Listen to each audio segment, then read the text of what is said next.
वासुदेवाय। ओम नमो भगवते वासुदेवाय। नारायणं नमस्कृत्यं नरं चैव नरोत्तमं देवीं सरस्वतीं व्यासं ततो जयमुदीरये। नष्टप्रायेषु भद्रेषु नित्यं भागवत सेवया भगवति उत्तम श्लोके भक्तिर्भवति नैष्ठिकी।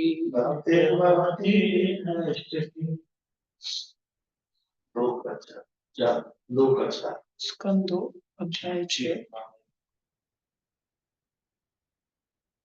श्लोक संख्या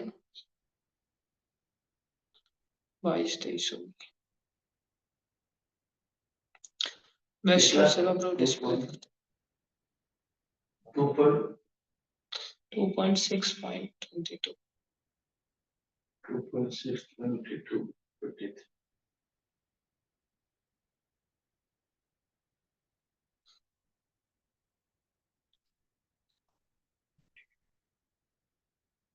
देख लो।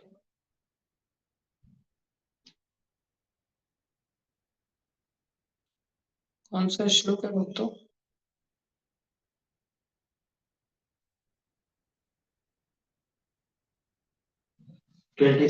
done. 26 done. अच्छा 27.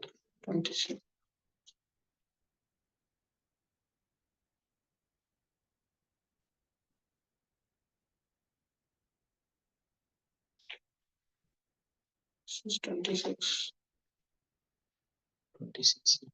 26 27 ना।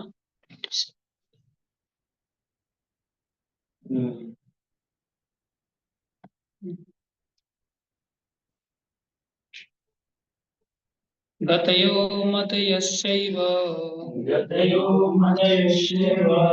प्रायश्चित्तं समर्पणम् पुरुषा वैरेते संभारा संभृता मया। गतयो मतयश्चैव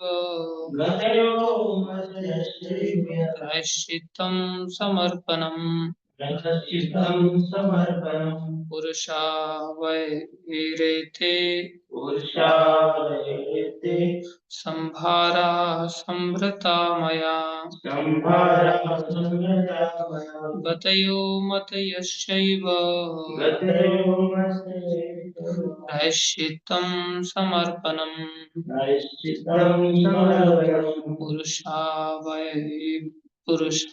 वैरेते संभारा संभृता मया। गतयः progress to the ultimate goal Vishnu. Matayah worshipping the demigods. Cha as also. Ev certainly. Prayashchitam compensation. Samarpanam ultimate offering. Purusha the personality of Godhead. Avayab Vai from the part of the body of the personality of Godhead.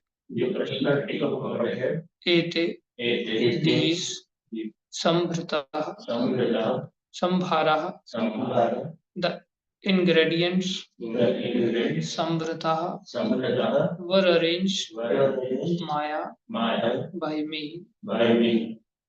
Maya by me.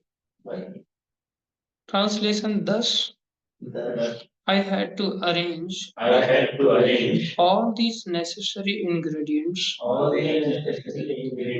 and paraphernalia of sacrifice from the from the personal bodily parts of bodily parts of the personality of Godhead the personality of Godhead by invocation by evocation of the demigods' names, of the demigod's name. the ultimate goal, The ultimate goal Vishnu was was gradually attained, gradually attained, and thus and the compensation compensation and ultimate offering and ultimate offering were complete. were complete. ओम अज्ञानतिमिरन्धस्य ज्ञानञ्जनशलाकया चक्षुरुन्मीलितं येन तस्मै श्रीगुरुवे नमः। श्रीचैतन्यमनोभीष्टं स्थापितं येन भूतले स्वयं ददाति स्वपदान्तिकम्। वन्देऽहं श्रीगुरु श्रीयुतापदकमलं श्रीगुरुन् वैष्णवांश्च श्रीरूपं सागरजातं सहगना रघुनाथान्वितं तं सजीवं साद्वैतं सावधूतं परिजनसहितं कृष्णचैतन्यदेवं श्रीराधा कृष्णपदां श्रीविशाखान्वितांश्च हे कृष्ण करुणा सिन्धु दीनबन्धु जगत्पथे रूपेश श्रीराधा कान्त नमस्तुते। तप्त कांचन गौरंगी राधे वृंदावनेश्वरी वृषभानुसुते देवी प्रणमामि हरिप्रिये। वाञ्छाकल्पतरुभ्यश्च कृपा सिन्धुभ्यैव च पतितानां पावनेभ्यो वैष्णवेभ्यो नमः। जय श्री कृष्ण चैतन्य प्रभु नित्यानंद श्री अद्वैत गदाधर शिवासादि गौर भक्त वृंद। हरे कृष्णा कृष्णा कृष्णा हरे हरे, हरे राम राम राम हरे हरे।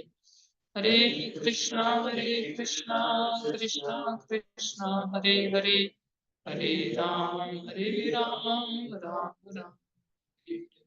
हरे कृष्णा कृष्णा कृष्णा हरे हरे, हरे राम राम राम।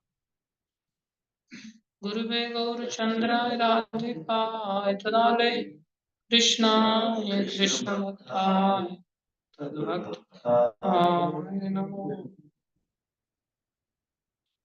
हरे कृष्ण। Hare Krishna.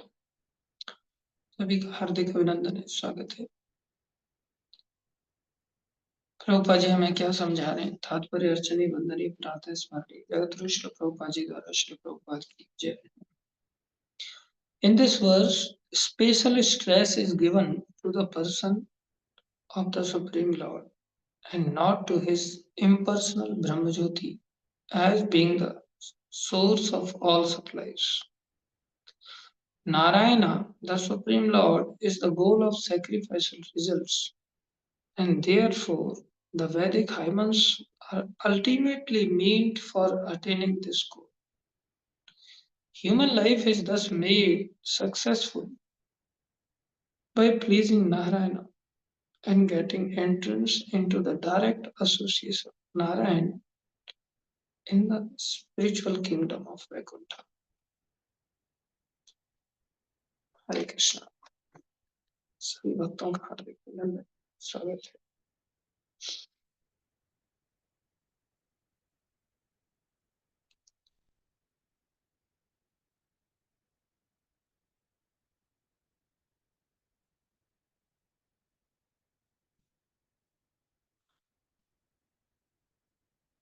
जैसा कि शिक्षा अष्टकम के पहले श्लोक में भी बताया गया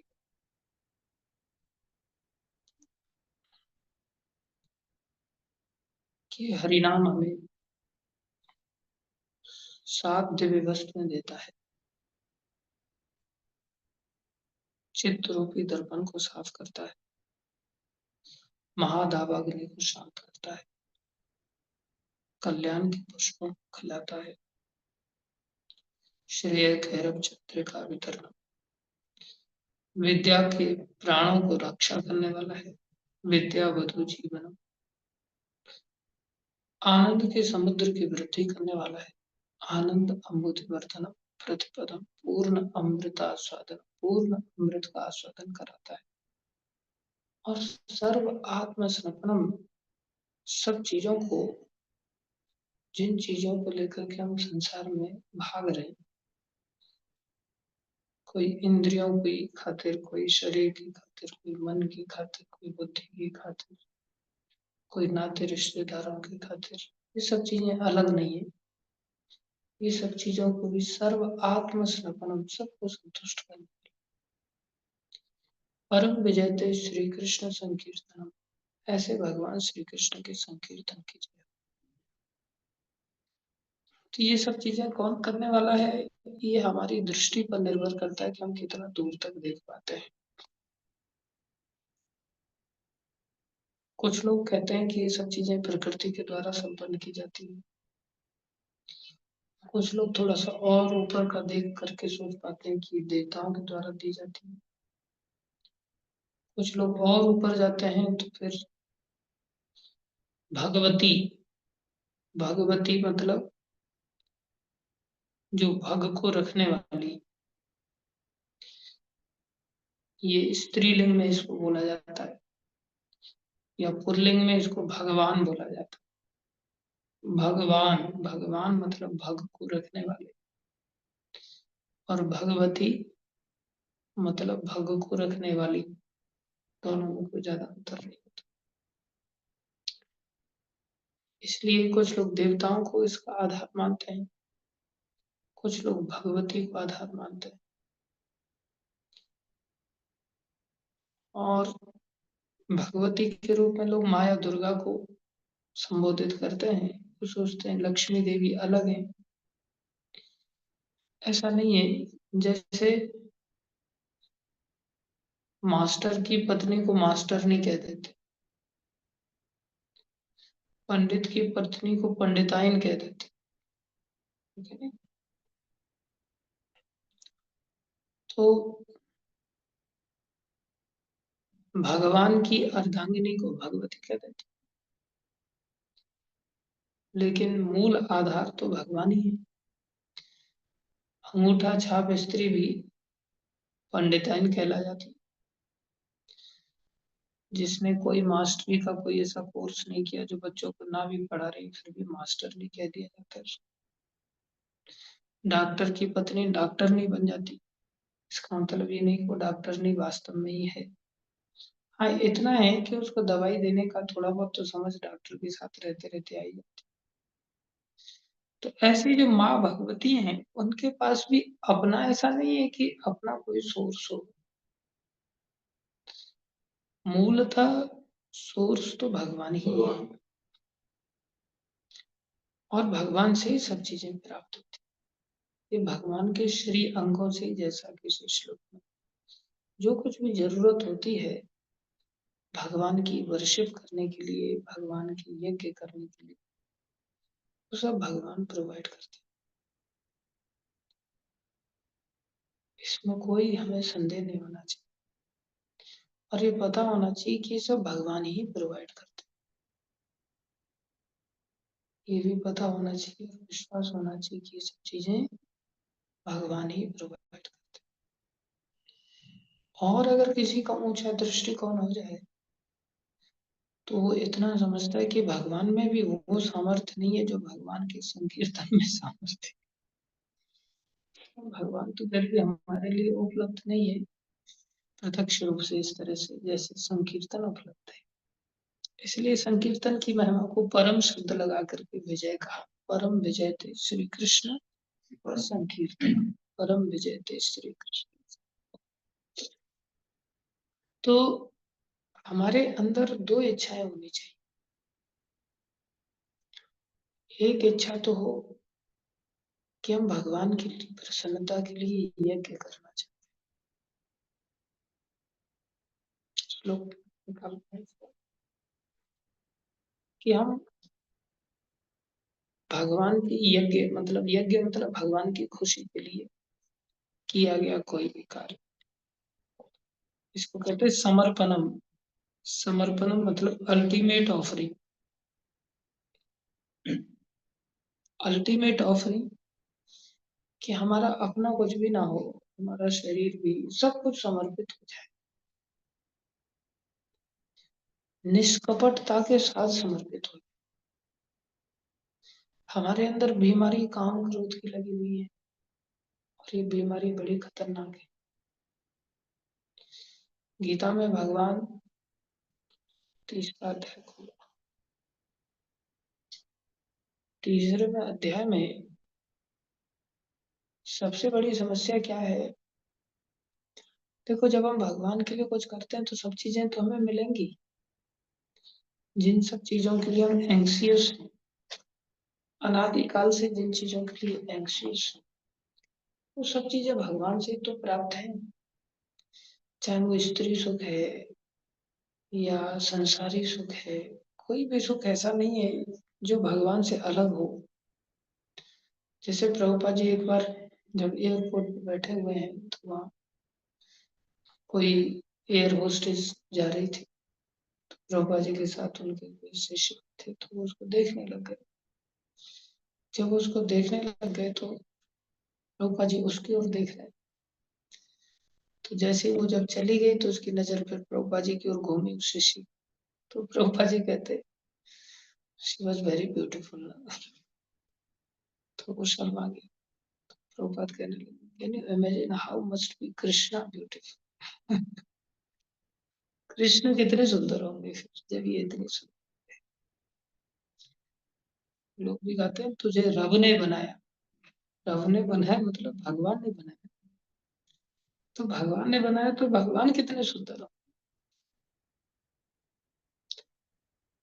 तो हमें भगवान की सुंदरता को जब प्राप्त कर लेंगे तो फिर संसार की सुंदरता उतनी अच्छी नहीं लगेगी। लेकिन संसार की सुंदरता या संसार के विषय इतने नीचे गिर जाते हैं कि हमारी चेतना के कारण हमें नीचे के विषय फिर अच्छे लगने लगते, ऊपर के विषय अच्छे नहीं लगते। उदाहरण के लिए आहार। तो आहार में कितने वैरायटीज हैं। तो जैसे मल भी एक आहार है। तो वो मल बना कहाँ से? मल का सोर्स क्या है? मल का सोर्स अन्न ही है ना। तो अन्न खाया हमने और वो फिर मल बन गया। अब इन सब चीजों का सोर्स अगर देखते चले जाएं तो सोर्स तो भगवान नाम है ना। लेकिन एक व्यक्ति भगवान नाम से पेट भर ले रहा है, ऐसे भी साधु हैं। एक व्यक्ति नींद की प्राप्ति भगवान नाम से कर ले रहा है, भगवत कथा से कर ले रहा है। हरिदास ठाकुर आदि है, रूप गोस्वामी है, रघुनाथ दास गोस्वामी 5-7 मिनट सोते थे। रघुनाथ दास गोस्वामी 2 घंटा भक्त विनोद ठाकुर सोते थे। इतना लंबा भजन करते थे हरिदास ठाकुर।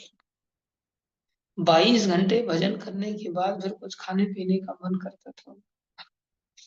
तो वो एक चेतना का एक स्तर है जिसमें वो उतने घुस करके उस चीज को पा रहे हैं। तो वास्तव में वो अमृतत्व का प्राप्ति कराता है। तो अमृतत्व की प्राप्ति कराता है तो व्यक्ति को फिर अंदर से ऐसी भूख नहीं लगती।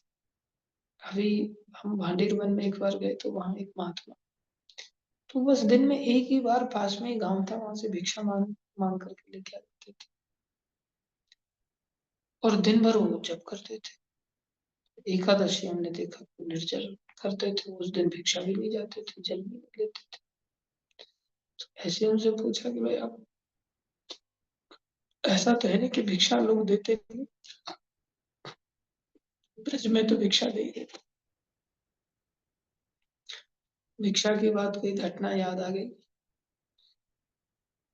वो एक अच्छे बड़े चढ़े साधु थे। एक व्यक्ति था जो मेरे जैसा साधु बना था नया, जैसे ये बालक साधु बना। तो मैं भी जैसे साधु जीवन में, तो वो गया राधे, उसको भिक्षा मांगनी होती भक्ति मार्ग में ना, झुकना सीखना होता है। भिक्षा का उद्देश्य पेट भरना नहीं है, झुकना सीखना। तो गया, दरवाजा खटखटाया, राधे श्याम हरे। तो जब दरवाजा खटखटाया तो सामने से एक स्त्री आई भिक्षा लेकर। उस दिन उसके घर पे मेहमान लोग आए हुए थे, तो बढ़िया खीर पूड़ी वगैरह सब चीजें बनी थी। तो उसने खीर पूड़ी वगैरह सब सब्जी बढ़िया पनीर वगैरह सब चीजें ला कर, वो अनपढ़ आदमी था तो बड़ा बढ़िया लगा। तो बोले ये तो बहुत बढ़िया बात है। कई बार लोग ब्रज में जाते हैं भिक्षा मांगने के लिए, बढ़िया घी लगी हुई और चपाती चूल्हे की मिल जाती है ना, उसका स्वाद ही अलग होता है। तो कई बार जहां से ऐसा मिलता है ना, आदमी रोज उस घर में जाने का फिर प्रयास करता है। तो वो फिर दूसरे दिन चला गया। दूसरे दिन चला गया तो राधे श्याम हरे, तो उस दिन तो मेहमान लोग थे नहीं, खीर पूरी बनी नहीं, सूखी रोटियां थी। वही रोटी का एक टुकड़ा ला करके उसकी झोली में डाल दिया। जो झोली में डाल दिया तो फिर नरसिंह प्रभु को ये सब चीजें अच्छी कहाँ लगे भैया। तो अनपढ़ आदमी थे,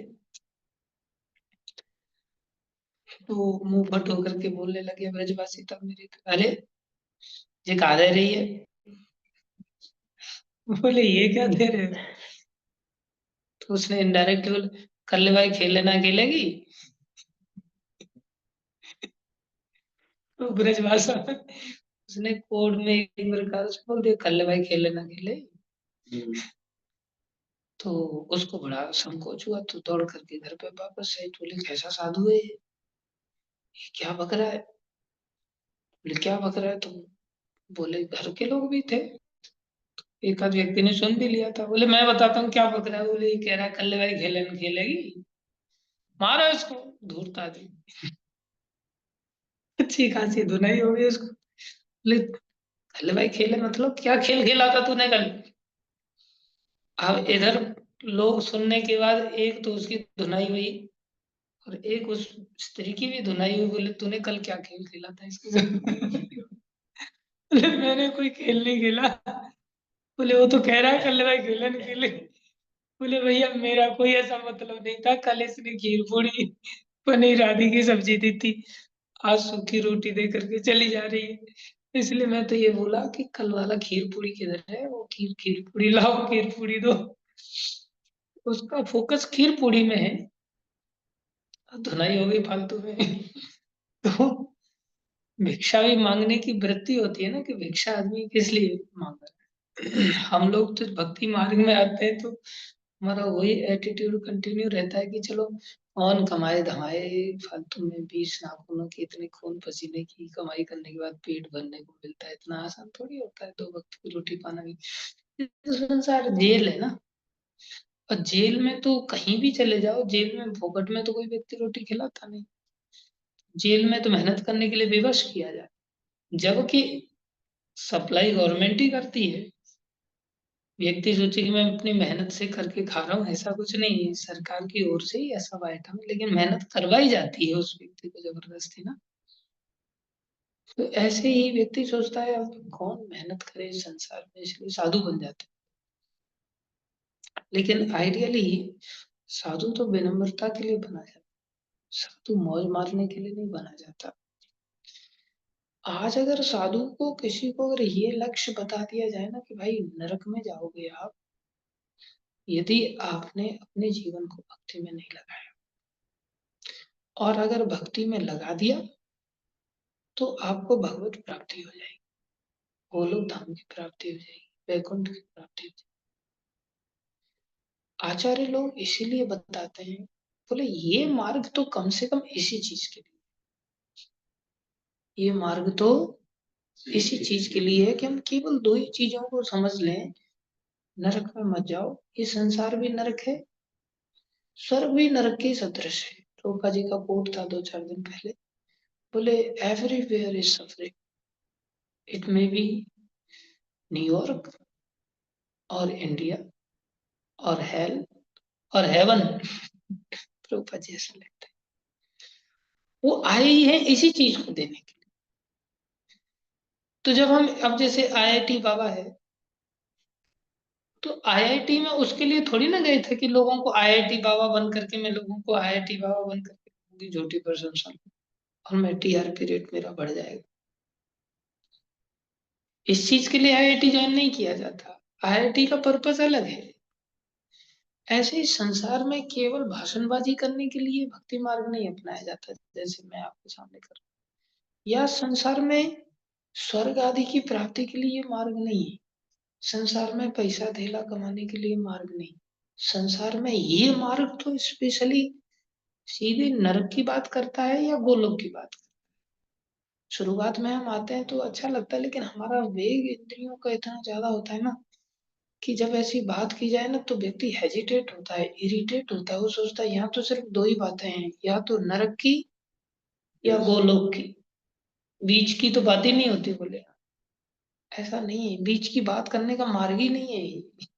प्रभुपा जी हमेशा ही हर जगह पर हर चीज का कंक्लूजन गोलोक ले आते हैं, नारायण ले आते हैं, भगवान की प्राप्ति ले आते हैं, और संसार की हर परिस्थिति को वो दुख के रूप में प्रदर्शित करते हैं, तो नारकीय जीवन के रूप में प्रदर्शित करते हैं। फिर चाहे वो संसार में कितना भी ऊंचा पद मिल जाए, मंत्री संतरी कुछ भी चीज बन जाए, हम सब चीजों का कोई औचित्य नहीं है।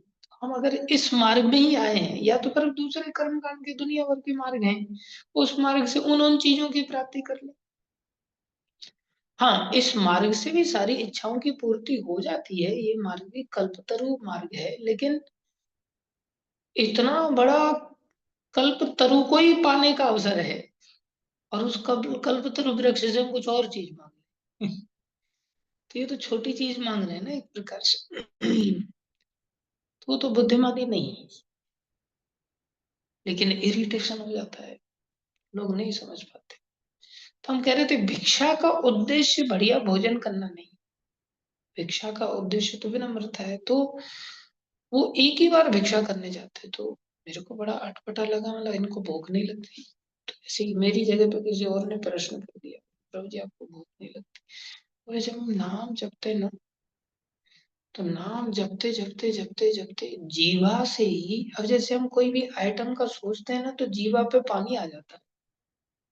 कोई भी आइटम का सोचते हैं, जलेबी का सोचेंगे तो यूनिक पानी आएगा, समोसे का सोचेंगे तो अलग तरह का पानी आएगा, बेसन की सब्जी का सोचेंगे तो अलग तरह का पानी आएगा, पनीर की सब्जी का सोचेंगे तो अलग तरह का पानी आएगा, नोट का सोचेंगे तो अलग पानी आएगा, स्त्री का सोचेंगे तो अलग पानी आएगा। ऐसे ही थोड़ा सा फोकस्ड होकर के अगर हरि नाम का सोच करके हरि नाम को जपेंगे ना, तो अलग पानी आता है जीवा पर। अब ये तो सार वस्तु है जो भक्तिविनोद ठाकुर ने कहा है, नाम बिना के चुनाई का आर 14 भुवन। पूरी 14 लोकों में नाम की सार के अतिरिक्त और कुछ है ही नहीं, जिसका कि कभी नाश नहीं होता, सार वस्तु का नाश नहीं होता। तो बोले जब कोई व्यक्ति फोकस्ड होकर के थोड़ा सा नाम जपता है, या भगवान को यज्ञ करने के रूप में भगवान को अल्टीमेट ऑफरिंग करता है, आत्म निवेदन करता है, तो फिर उसकी जीवा से एक अमृतत्व रूपी पानी आता है, अमृत रूपी पानी आता है, वो प्रभु जी बता रहे थे। और वो अमृत रूपी पानी जब अंदर जाता है तो जीवन शक्ति बन जाता है। और जब वो जीवन शक्ति बन जाता है तो फिर भूख प्यास की इतना समस्या नहीं होती, नहीं होती। ऐसे ही थोड़ी ना एक दोनों छाछ पर रघुनाथ दास को सभी जीवन काट गए। वो अमृत तत्व रूपी उस रस का आस्वादन करते हैं। हम लोगों के लिए तो ये जहर बना हुआ है ना, अभी बीमार इतने ज्यादा है कि गन्ने का रस जॉइंटिस के रोगी के लिए कड़वा लग रहा है, बीमारी के कारण ना। अभी जो मिठास का अनुभव कर रहा है वो भिक्षा मांगने को, खीर पूरी लेने को लेकर के ऐसा क्यों बोलेगा, कल वाले खेल को नहीं खेलेंगे। लेकिन बीमारी की स्थिति में भी करते रहे, बीमारी की स्थिति में भी करना यही पड़ेगा, लेकिन करेंगे ही नहीं तो फिर खतरनाक है, करेंगे ही नहीं तो फिर खतरनाक है। अभी जैसे बिलमंगल ठाकुर, उन्होंने घर छोड़ा, तो उन्होंने तो चिंतामणि की डांट फटकार पे छोड़ा ना। इसका अर्थ ये थोड़ी था कि उनके अंदर भगवान के रूप के प्रति बहुत प्रेम जागृत हो गया था। कई बार लोग क्या कहते हैं, हम सब छोड़ना तो चाहते हैं लेकिन अंदर से ऐसी प्रबल इच्छा नहीं है, ऐसा प्रेम नहीं है, ऐसा अनुभूति नहीं आ रही। अनुभूति कैसे आएगी भाई? तुम्हारा अनुभूति का प्रयास तो संसार है, तो संसार की अनुभूति होगी ना। जब तक भगवत भक्ति के मार्ग पर हम नहीं चलेंगे तब तक अनुभूति भक्ति मार्ग की कैसे आ जाएगी? तो कई बार क्या होता है ना, हम थोड़ा सा बुद्धि से चीजों को पकड़ पाते हैं, तब जाकर के हम चलने की चेष्टा मात्र कर पाते हैं, जो सत्संग से हम करने का प्रयास करते हैं, या फिर संसार की लात पड़ती है तब चलते हैं। तो दोनों ही काम हुए वहां। चिंतामणि के द्वारा बिल्वमंगल ठाकुर के साथ एक तो एक प्रकार से लात बड़ी धिक्कार है। तो इस मांस के मलमूत्र के बने हुए शरीर को लेकर के इतने पागल हो गए एकदम से। बाप के मरने का तुम्हें ध्यान नहीं रहा, अंतिम संस्कार का ध्यान नहीं रहा, तुम्हें नदी का ध्यान नहीं रहा कि तुम मर जाओगे, तुम इसमें लाश को पकड़ करके पार होकर के आ गए। तो तुम्हारी चेतना कितनी नीचे गिर गई, तुमने अजगर को रस्सी समझ लिया और ऊपर चढ़ करके आ गए। इतनी अंधेरी रात में ऊपर से तुम आंगन में कूद पड़े इस शरीर के लिए। ये पागल हो गए हो तुम। और हम सभी अपने अंदर झांक करके देखें तो ये कोई हमारी अपनी क्रियाओं को कोई बताता नहीं है, लेकिन ये सब भी रोल कितने अंधा कर देते हैं कि व्यक्ति सोच थोड़ी पता क्या होगा क्या नहीं होगा, बोला कुछ नहीं होगा, जो होगा देख लेंगे, जो होगा देख लेंगे। ऐसे हर क्रिया को हम ढकने का प्रयास करते हैं, बाकी इंद्रिय विषयों को कैसे छुप छुप करके भोगने की वृत्ति अंदर है ना। तो वहां उनको एक प्रकार से तिरस्कार झेलने को मिला और साथ में उनको शिक्षा भी, इतना प्रेम भगवान से हो जाता, थोड़ी शिक्षा भी मिल गई। अन्यथा कोई व्यक्ति ऐसा तो करता नहीं है कि ऐसी शिक्षा दे। व्यक्ति ब्रेकअप कर देते हैं, मैं अब तुम्हारे साथ नहीं रहूंगी, तो सोचता है फिर किसी दूसरी शकल को पकड़ता है। लेकिन वो शिक्षा मिली, इतना प्रेम भगवान से हो जाता तो तुम्हारा मंगल हो जाता। तो भगवत प्रेम को लेकर वो चल पड़े, सुन करके ही तो चल पड़े ना।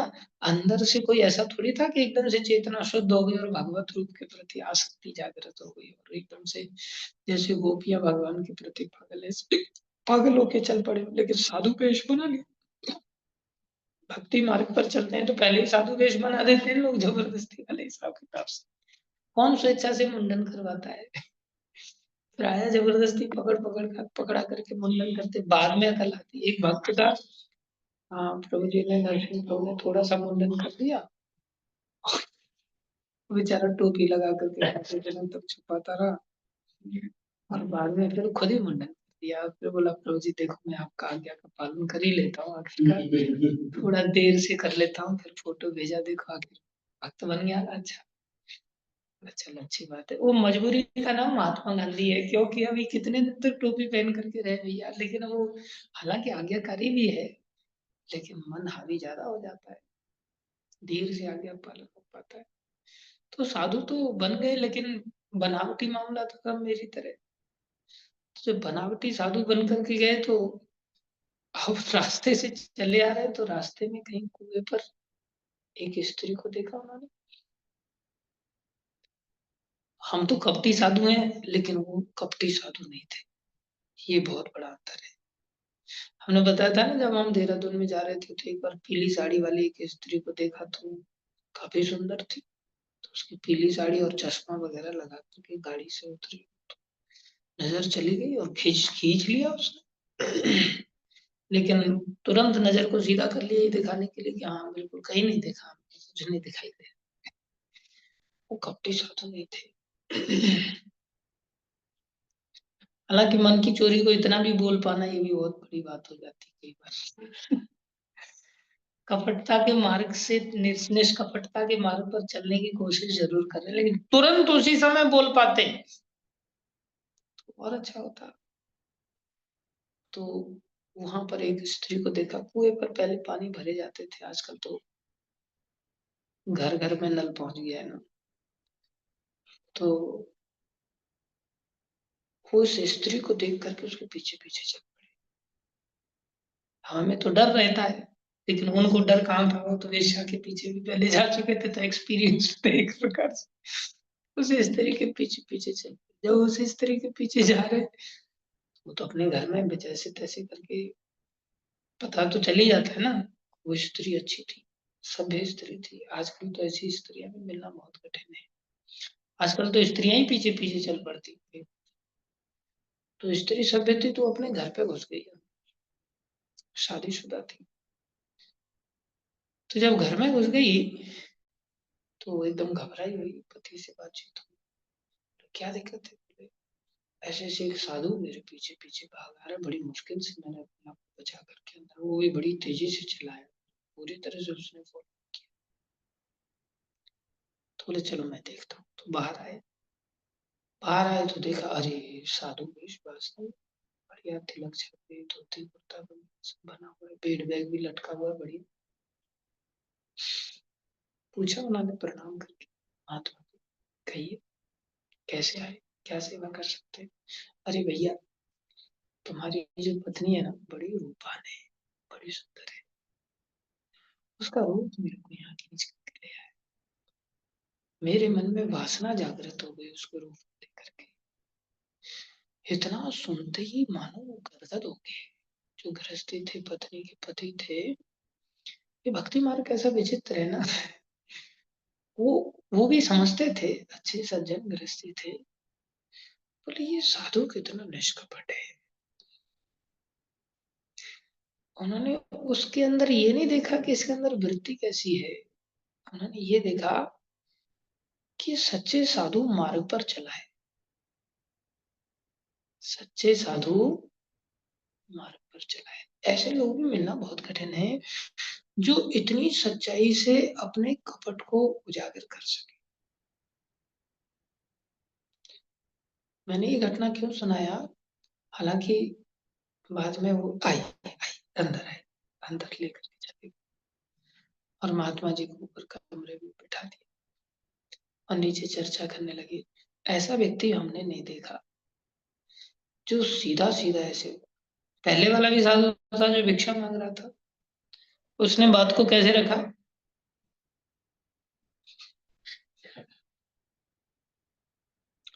बोल देता खीर पूरी नहीं दोगे तो धुनाई तो नहीं होती, इसकी भी धुनाई नहीं होती, उसकी भी धुनाई नहीं होती, दोनों की धुनाई होती, खल्ले भाई खेले खेले। तो इन्होंने इनडायरेक्टली कुछ ऐसा नहीं बोला। कई बार हम लोग तो इनडायरेक्ट बोलने में एक्सपर्ट होते हैं, सांप भी मर जाए और लाठी भी ना टूटे, भोग भी भोगने के लिए मिल जाए और समाज को पता भी ना चले। लेकिन इस मार्ग पर जब कोई व्यक्ति चले तो निष्कपट भाव से चलने का मीनिंग होता है, और जब निष्कपट भाव से जब हम चलते हैं तो ठीक भी हो जाता है। जब कपट भाव से चलते हैं तो फिर ठीक नहीं होता, फिर वो अपराध की कैटेगरी में चला। क्या हुआ, नीचे वो चर्चा करने लगे, ऐसा साधु नहीं देखा, सिद्ध महात्मा तो मिलना ही बहुत मुश्किल है, स महात्मा सुदुर्लभ, भगवान ने गीता में कह दिया वासुदेवम सर्वमिति, जो भगवान को ही सब कुछ मान करके चले। भागवत तो कह रही है कि भगवान नारायण ही सब कुछ है और नारायण से ही सब चीजें प्राप्त होती हैं, लेकिन ऐसे लोग मिलना बहुत मुश्किल है। लेकिन इस मार्ग पर ये सच्ची रीति से चला है, इसकी भी सेवा करने से बहुत बड़ा पुण्य मिल जाएगा। तुम एक काम करो, तुम चले जाओ इनके पास। और वो चली गई। वो ऐसे सच्चे महात्मा, उन्होंने आंखें खोली, उस वार्तालाप को सुन करके बुद्धि जागृत हो गई। जिसकी अंदर निष्कपटता होता है ना, वो चलते चलते वार्तालाप को सुन करके अपनी बुद्धि को जागृत कर। जिसके अंदर कपट होता है ना, उसको पकड़ करके भी बिठा करके आदमी नहीं पढ़ा सकता। जैसे, हाँ, मेरे पिताजी बता रहे थे, एक टीचर था, उसके पास वो कोचिंग करने के लिए, पढ़ने के लिए जाते थे बचपन में। गरीब थे तो पैसा था नहीं, फोकट में पढ़ा देता था। उसके दो अपने बच्चे थे, उनको भी जबरदस्ती पकड़ के पढ़ाता था वो। तो पिताजी सामने बैठते थे, दोनों बच्चे साइड में बैठते थे। तो दोनों बच्चे एक दूसरे को ऐसे ऐसे करते थे, जब पिताजी की नजर सामने हो जाती तो वो उसको ऐसे ऐसे, मतलब जीभ निकाल रहा है, स्टाइल मार रहा है, मतलब पढ़ने का उनका कोई ध्यान ही नहीं रहता था। वो पढ़ने का नाटक मात्र करते थे। ऐसे लोग फिर वो पढ़ ही नहीं पाए बेचारे, वो घास खोदी बने रहे, घास खोदा जीवन भर, आगे चलते बाद में पछताता है व्यक्ति। तो ये कपट रहे थे, कपट रहे थे तो वहां से चल पड़े, आंखें भूल ली।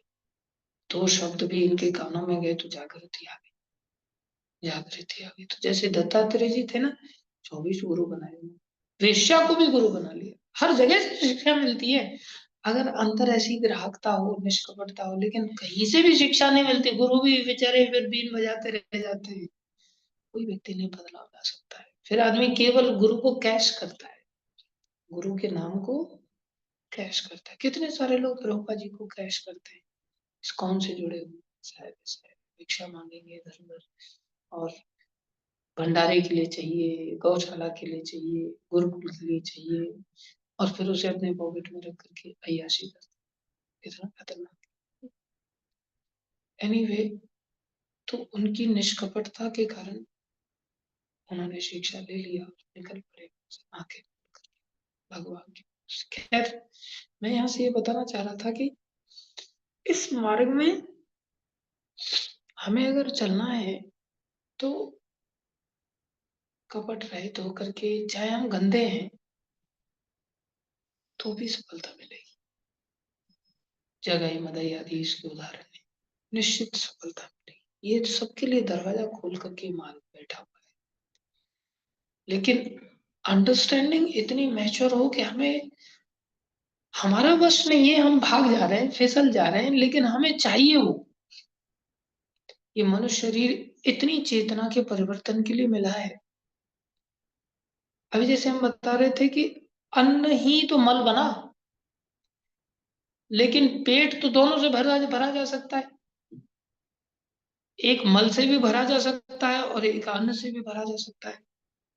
लेकिन सुअर की चेतना हो जाने पर, और दोनों ही शरीर है, मनुष्य भी शरीर है, सुअर का भी शरीर है, सुअर की चेतना हो जाने पर उस चेतना में उसको अन्न दो तो अन्न से पेट नहीं भरेगा। वो किससे पेट भरना चाह रहा है? मल से पेट भरना चाह रहा है। ऐसे ही हमारी चेतना में हम लड्डू पूड़ी इन सब चीजों से पेट भरना चाह रहे हैं। इतनी चेतना उदय नहीं हुई कि जैसे फरीद की चेतना उदय हो गई थी, जब करते करते भजन करते करते उसका भक्ति का गुण का टेस्ट चला गया और हरि नाम का टेस्ट आ गया। इतना आराधना किया, उसने आराधना को बढ़ाते चले गए। जैसे ध्रुव जी थे, कहाँ टेस्ट राज सत्ता का था, और फिर भगवान नारायण के साक्षात दर्शन की तो बोला, अरे राज सत्ता तो फूटा हुआ कांच है कि नहीं?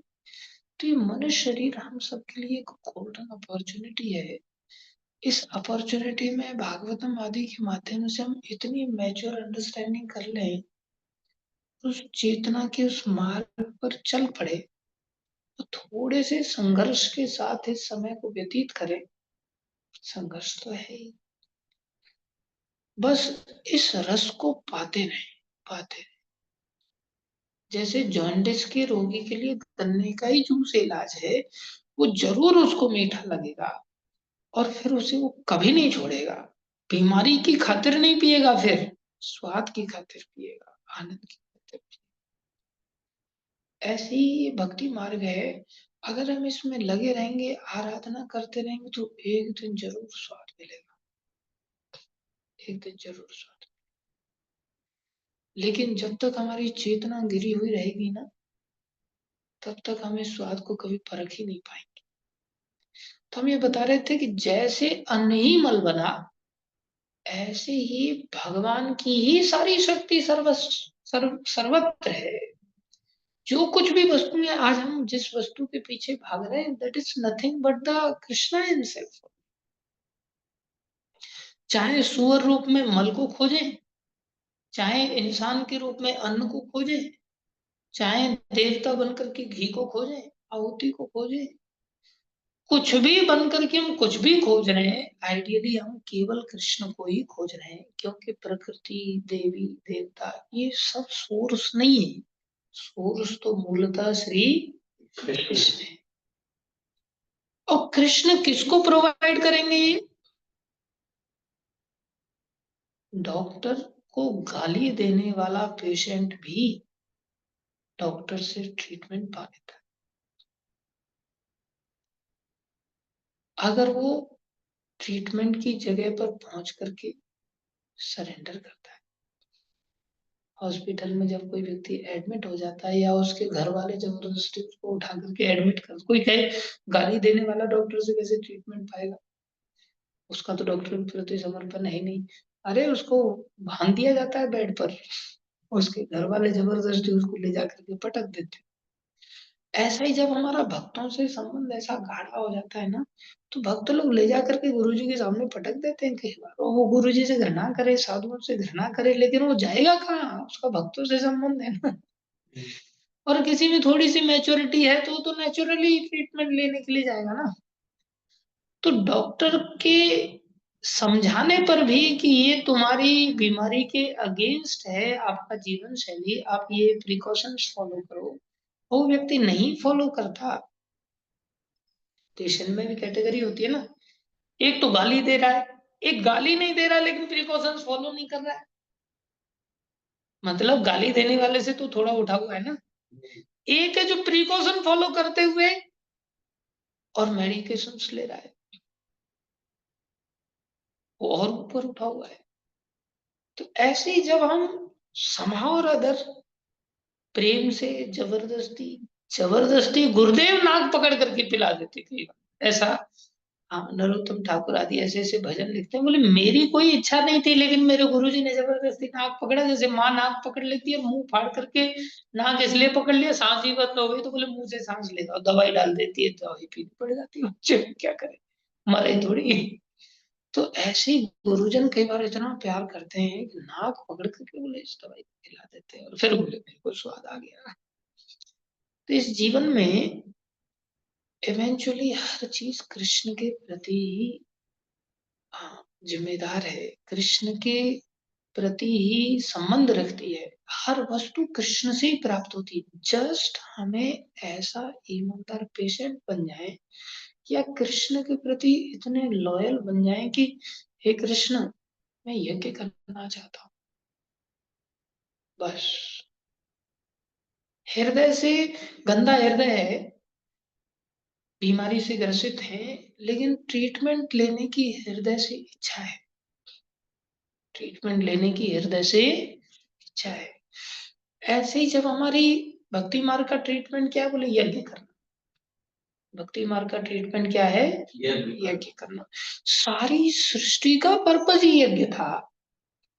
और इस सृष्टि में अगर हम लोगों को यज्ञ कराना चाहें और खुद यज्ञ करना चाहें तो भगवान किसी चीज की कमी नहीं छोड़े। हर इंग्रेडिएंट हमारे पास में है, हर इंग्रेडिएंट। जैसे ये मकान आप लोगों को प्रभु जी की दया से प्राप्त। अब प्रभु जी की भी चेतना मलिन है, मेरी भी चेतना मलिन है, इसलिए मैं चेतना मलिनता के कारण कह रहा हूं प्रभु जी की दया से प्राप्त हो गया। वास्तव में सोर्स कौन है, कृष्ण। ये बात इनको भी समझनी पड़ेगी, मेरे को भी समझनी पड़ेगी, और उतना समर्पित भक्त बनना पड़ेगा, यज्ञ में उपयोग करना पड़ेगा। हर वस्तु हमें यज्ञ की खातिर मिलेगी, हर वस्तु मिलेगी, हर वस्तु। Just honest desire. अरे सारी सृष्टि की रचना ही इसलिए हुई, गाड़ी क्या, पैसा क्या, कान क्या, घी क्या, जो कुछ। यज्ञ किसको कहते हैं, यज्ञ का अर्थ ही नहीं है यत् करोषि यदश्नासि यज्जोषि तदासि यत् तपस्यासि कौन्तेय तत् कुरुष्व मद अर्पणम। जो कुछ भी करो कृष्ण के लिए करो। हत्या यज्ञ बन गई, हत्या यज्ञ बन। जो कुछ भी करो मतलब शरीर के 9 द्वार हैं, 9 द्वारों में प्रकाश। ययाति महाराज देवयानी का हाथ पकड़ करके कुएं में से लेकर के आ गए और वो यज्ञ बन गया, उनके खानदान में भगवान पैदा हुए। बताओ, घृणित से घृणित कार्य भी यज्ञ बन जाता है जब हमारा उद्देश्य स्वयं की तृप्ति ना हो, कृष्ण के लिए कुछ करें, कृष्ण के लिए कुछ करें, बस सर्वस्व कृष्ण के लिए करें। 7 समुद्र पार करना सन्यासी के लिए कर्मकांड के अंतर्गत पाप कर्म है। समुद्र को लांग करके सन्यासी नहीं जाते शास्त्र। कलयुग में तो सन्यासी वर्जित है और सन्यासी यज्ञ बन गए। और 7 समुद्र पार करना यज्ञ। टेम्पल को स्टेब्लिश करने के लिए कितना सिस्टम लगता है शास्त्र के अनुसार। और प्रभुपा जी ने दुकानों में टेम्पल स्टेब्लिश कर दिया, प्रभुपा जी ने मस्जिदों को इस टेम्पल में बदल दिया, गिरजाघरों को प्रभुपा जी ने मंदिर बना दिया। वहां कौन से शास्त्र का वहां पर फॉर्मेट लागू था, बड़े बड़े ड्यूटीज अपराध लगता है, बड़े बड़े ड्यूटीज स्टैब्लिश हो। किस कारण से? वृत्ति समर्पण की थी, वृत्ति समर्पण की थी। इसलिए हमें अपने जीवन को कृष्ण के लिए जीना, अंदर से ऐसी प्रबल इच्छा होती और उसके लिए आचार्यों से आशीर्वाद, आचार्यों के चरणों में निवेदन करते रहे, हे प्रभु बस आप रक्षा करो और अपनी शरण में ले लो। आचार्यों के मार्ग निर्देशन में हम जब चलेंगे तो हमें बचा भी लेंगे। कितने लोग विदेश जाकर के भटक जाते हैं और प्रभुपाद जी ने भटके हुए को लाइन पर लेकर उन हिप्पियों को क्या नहीं दिया बताओ भगवान ने। हिप्पियों को बड़े बड़े साम्राज्य मिल गए, एक प्रकार से एक एक देश का साम्राज्य मिल गया। और आज भी हम देखते हैं इस मार्ग में कितने मेरे जैसे ढोंगी लोग हैं जो ढोंग मात्र कर रहे हैं, लेकिन ढोंग पे भी कोई चीज का अभाव है क्या? चीज का अभाव। कल परसों हम एक लॉयर से मिले, तो छोटी सी गाड़ी, और हमको नहीं पता था ये गाड़ी उनकी है। बोले खुद से बताया प्रभु जी भगवान की दया से गाड़ी लिया है, और हाई कोर्ट वगैरह में प्रैक्टिस करने काफी समय व्यतीत हो गया, कई साल हो गए। बड़ी मुश्किल से छोटी सी गाड़ी, और अंदर पार्किंग में अच्छी तरह से पार्किंग करके बैठे हुए। तो मैं उस समय मन में प्रसन्न हो रहा था, हंस रहा था। मैं सोच रहा था यार इनको मैं लेकर के चलूं अपने आश्रम पर, वहां गाड़ियों का हम जखीरा दिखा, देखो भगवान ने हमें कौन कौन सी गाड़ियां दे रखी है, देख लो इनको।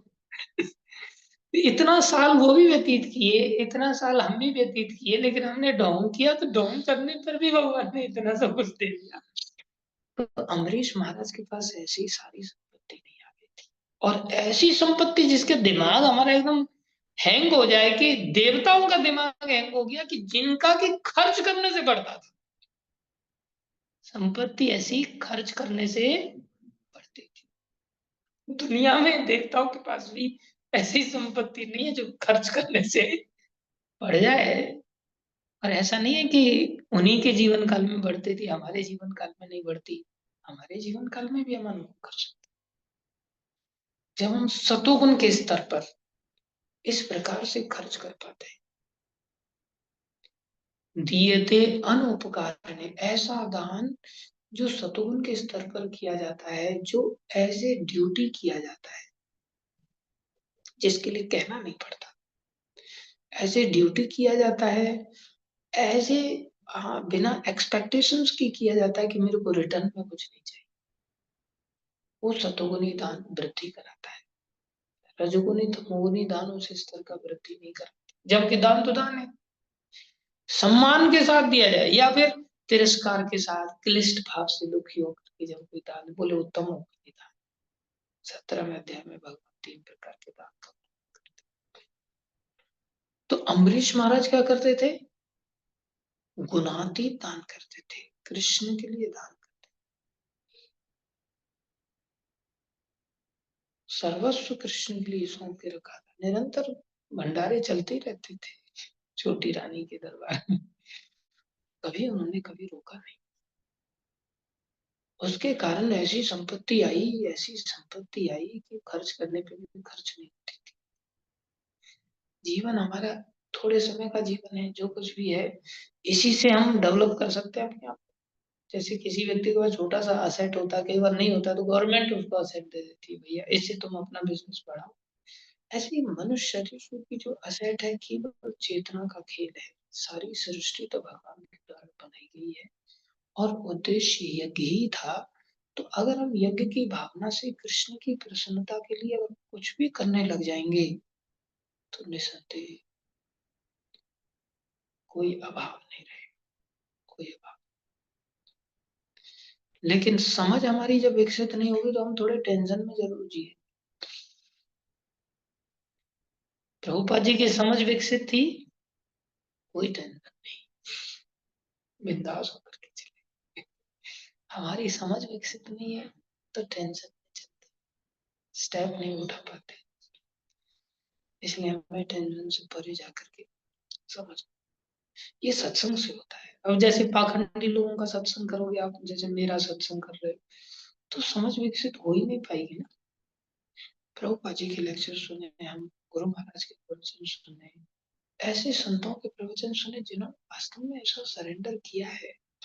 केवल भक्ति पंडितों की मेरी तरह अगर कोई भाषण सुनेगा, मेरे जैसे भाषण सुनेगा, तो उसको सुनते रहो, कुछ नहीं बदला होगा, कोई समझ ऐसी विकसित नहीं। जैसे कि तुम सारे लोग हैं, हमारे पर्वत मुनि प्रभु हैं,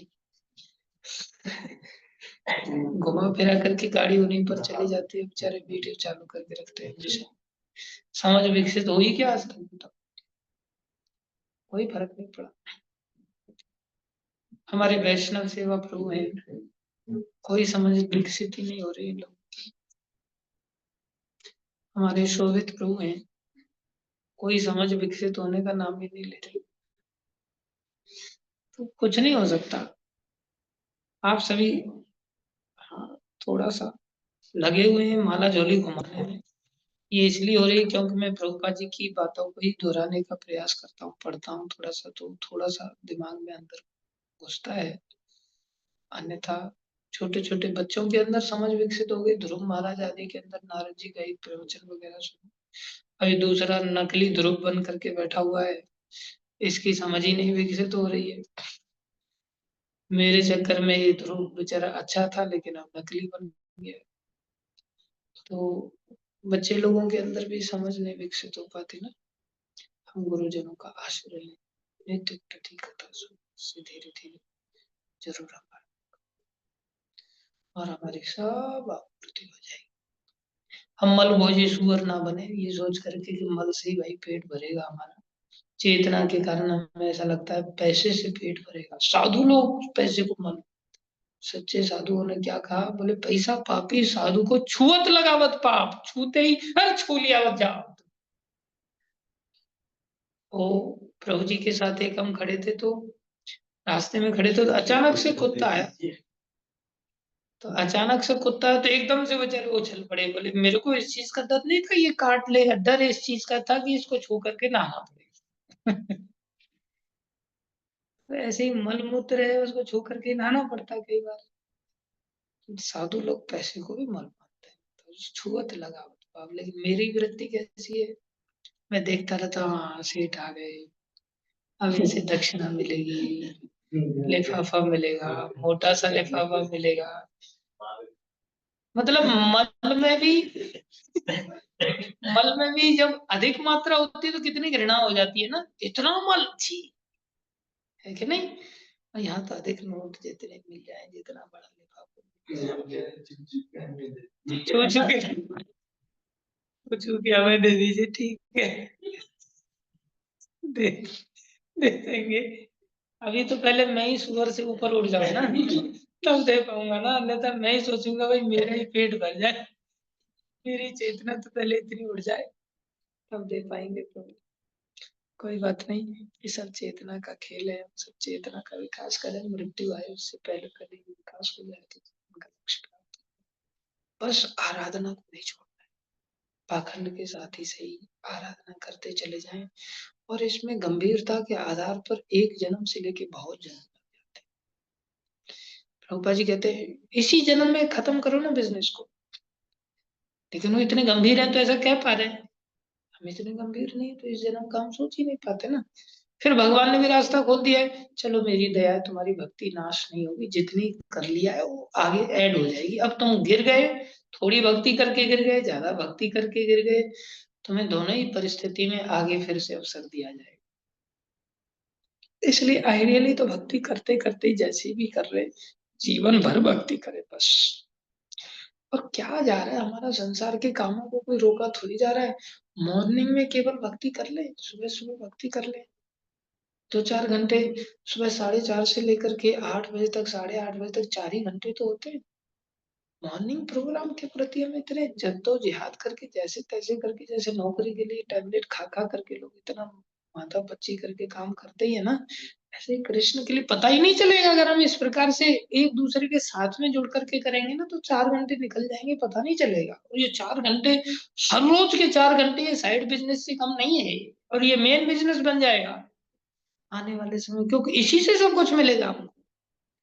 और सुबह 4:30 बजे मंगल आरती कर लो, थोड़ा सा कथा सुन लो, 6:30 बज जाते हैं। 2 घंटे तो कैसे निकल जाते पता ही नहीं चलता। और 6:30 से फिर 7:30 1 घंटा जप कर लो, 7:30 से 8 बजे तक, 8:30 बजे तक थोड़ा सा आरतियां कर लो, गुरु पूजा वगैरह, हो गया 4 घंटे खत्म। इतने आनंद से व्यतीत हो जाते हैं।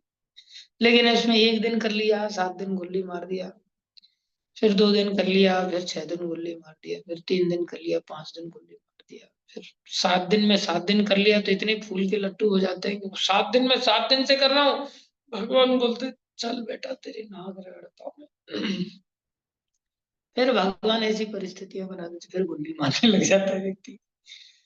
गुल्ली थोड़ी सी बंद करनी पड़ेगी, पक्का भक्त बनना पड़ेगा। जैसे ये बच्चे लोग हैं ध्रुव आदि, ये सब रोज मंगल आरती आदि करते हैं, लेकिन दिखाई कभी कभी बीच बीच में देते हैं, लेकिन करते रोज हैं। बहुत अच्छी बात है। मन्यांशु प्रभु आदि ये सब भक्त लोग अच्छे बच्चे हैं सब लोग। कंसिस्टेंसी हमारे वैष्णव सेवा प्रभु की है, कई सारे लोगों की है। वंदना माता की है, इच्छा देवी माता जी की है, हरिकांता माता की है, राजकिशोर पांडे जी हैं, गुरुकुल के बच्चे हैं, समीर है। इन सब भक्तों की अच्छी कंसिस्टेंसी मेंटेन्ड है। मैं अपनी कंसिस्टेंसी मेंटेन नहीं कर पाता हूँ, इसी चीज का दुख है।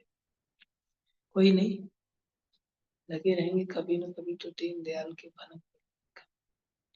धन्यवाद सभी का धैर्य पूर्वक श्रवण करने के लिए। श्री प्रभुपाद की जय, श्रीमद् भागवत महापुराण की जय, श्री गुरु महाराज की जय, अनंत कोटि वैष्णव वृंद की जय।